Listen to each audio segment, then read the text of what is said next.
सत्संगाचा परिणाम. एका गावात एक चोर आणि त्याचा मुलगा राहत होते. वडिलांनी खूप चोऱ्या केल्या होत्या.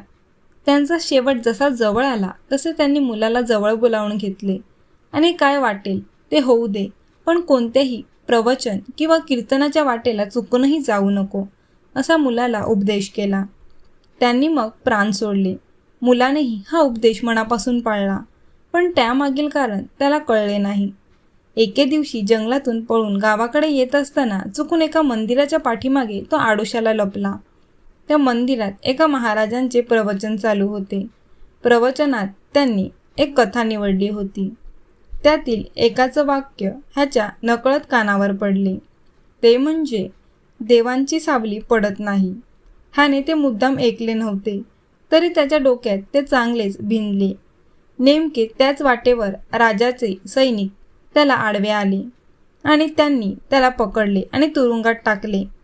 बरेच दिवस खूप त्रास देऊ नये, खूप मार खाऊ नये याने गुन्हा कबूल केला नाही. तेव्हा राजा चिंतित झाला आणि त्याने सरदारांची सभा बोलावली आणि चोराबद्दल सांगितले व उपाय सुचविण्याबद्दल सांगितले.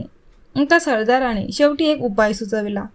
तो म्हणाला, हा कशाला घाबरत नाही किंवा कशाला बदत नाही, तेव्हा याला देवीची तरी भीती घालू आणि ह्याच्याकडून गुन्हा कबूल करून घेऊ. मग एका सुंदर स्त्रीला खूपसे दागदागिने घालून देवीच्या रूपात सजविण्यात आले आणि ह्याच्यासमोर पाठविण्यात आले. तुरुंगात सर्वत्र अंधार होता आणि फक्त थोडा उजेड या स्त्रीवर पाडण्यात आला. चोराने पाहिले, एका देवी आपल्यासमोर उभी आहे आणि ती आपल्याला गुन्हा कबूल करण्यास सांगत आहे.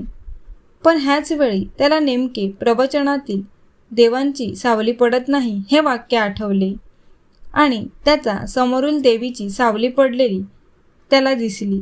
त्याचबरोबर त्याला कळले की ही देवी नाही, माणूस आहे. तरी त्याला कळून चुकले. आपण एकदा प्रवचन चुकून ऐकले तर आपल्याला इतका फायदा झाला, मग ही लुटमार कशाला, चोरी कशाला, ह्यापेक्षा चांगला मार्ग पत्करून जीवन जगण्याचा त्याने निश्चय केला. तात्पर्य: चांगले विचार ऐकल्याने, चांगली संगत केल्याने माणसाला चांगले वागण्याची प्रेरणा मिळते.